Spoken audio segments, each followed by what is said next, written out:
皆さんどうもこんにちは、たいのすけです。ラーメンの絵を描きました。はい、これは絵です。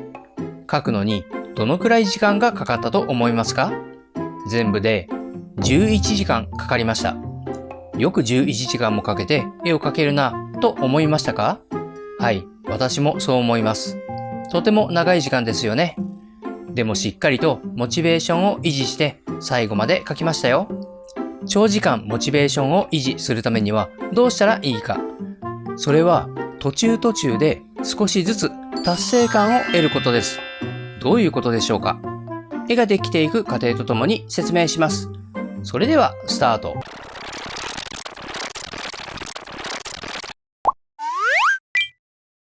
まずは下書きを描いています。ブラシは鉛筆。ちょっとずつ達成感を得てモチベーションを維持しようと言いました。達成感を得るためのコツがあります。それは作業の目的を明確にするということです。今やっている作業は何のためにやっているのか、なぜこの作業をやっているのか、それを明確にしてその目的通りの結果を出すことに集中します。そしてその結果が出た時に達成感を感じます。では今書いているこの下書きの目的は何でしょうか？それは形を正確に取ること。その目的を達成するためのコツが2つあります。1つはグリッドの用意。素材写真と用紙を同じサイズにし、そこに同じグリッドを配置。そうすることで正確に素早く形を取ることができます。2つ目は細かい線で描いていくこと。大きくダイナミックな線ではなく、細かく小刻みに描いていきます。少しずつ描き進めることで形を正確に取ることができます。1時間半かかりましたが、目的通り正確な形が取れました。線画を描いています。ブラシは鉛筆。この作業でもしっかりと目的を持ってそれを達成したいですね。線画を描く目的は様々ですよね。私の場合、線画を描く目的は綺麗なガイドラインを作ることです。ガイドラインに沿って絵を描き進めることによって形が崩れることを防ぎます。また、この先の作業で形に悩むことがなくなります。綺麗なガイドラインにするには一定の太さでブレずに線を描く必要があります。そういう線を描くためのコツは長い線を引かないこと。ある程度の長さで区切って線を引くことでブレない一定の線を描くことができます。1時間かけて綺麗な線画が完成しました。目的達成。色の下塗りをしています。ブラシはマーカー。下塗りの目的は絵の全体トーンを作ること。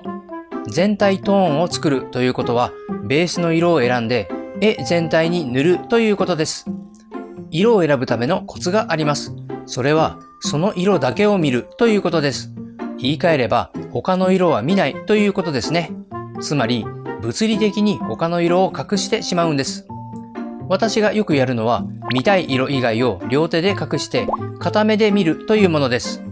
もっとしっかりとやろうと思ったら穴の開いた紙を用意してもいいですね。こんな感じで他の色を隠してしまえばその色がどんな色かはっきりとわかります。人は基本的にピンポイントで色を選ぶのは難しいです。周囲にいろんな色があると選びたい色が何色なのかよくわからなくなりますよね。特に強い色が周りにあると目がその色に引っ張られてしまいます。それを防ぐために周りの色を隠すという方法をぜひ試してみてください。1時間半かけて下塗りが完成しました。色選びに時間がかかりましたが、全体トーンを作るという目的は達成しましたね。絵の描き込みを始めました。ブラシは鉛筆とマーカー。描き込みの目的は絵を完成させること。しかし書き込みの作業は今までの作業以上に時間がかかります。6時間、いや8時間くらいかかるかもしれない。そんな長時間、どうやってモチベーションを維持するのか。それにはやはり途中途中で達成感を得る必要があります。書き込みで達成感を得るコツ。それは部分的に仕上げるということです。そしてその最初の部分の仕上がりが一番大切です。ここがうまく仕上がるかどうかで絵のクオリティが決まるからです。今、面の部分を書き込んでいます。書き込みを始めてもうすぐ2時間が経とうとしています。かなり長い時間書き続けています。体力も集中力もそろそろ限界。早く達成感を得ないと気持ちが持たないよというところで、やっと麺が完成しました。つやっとした美味しそうな麺が描けましたね。完成した一部分を見ることができて、すごく達成感を感じます。これはきっとリアルな絵になる。このクオリティで描き進めれば、美味しそうなラーメンが出現することは間違いありません。こうなったらもうモチベーションが切れることはありません。ここから先は描けば描くほどリアルな絵が出現するからです。たとえまた途中で体力や集中力が限界を迎えても、部分的に完成すればまた達成感が得られる。そうすればモチベーションはずっと維持できます。私はこのリアルな絵を描くということをよく登山に例えます。登山といっても何千メートル級のものとかではありません。私にはそんな経験はないし、ハイキングの延長のようなものだと思ってください。まずはこの山を登ろうと決めて準備をする。道具もそうだし、体調管理や準備運動もしっかりとする。登る途中、綺麗な植物を見つけたり、美しい景色を見たりして心が和む。途中途中で休憩を入れる。その度に、よくここまで登ったなと感じて、ちょっと達成感を覚える。登れば登るほど体力はどんどんきつくなる。でも不思議と、ここでやめたいとは思わない。ここまで頑張って登ってきたことを思うと、それを無駄にしたくない。むしろ頂上にたどり着きたいという思いが強くなる。頂上に近づけば近づくほど、そのモチベーションは強くなっていく。体力はきつくとも、足は無意識に動き続ける。そしてようやく頂上にたどり着く。その景色は絶景だ。これを見るために頑張ったんだ。頑張って本当に良かったと満足感と達成感を得る。リアルな絵を描くということはそんな感覚に近いと思っています。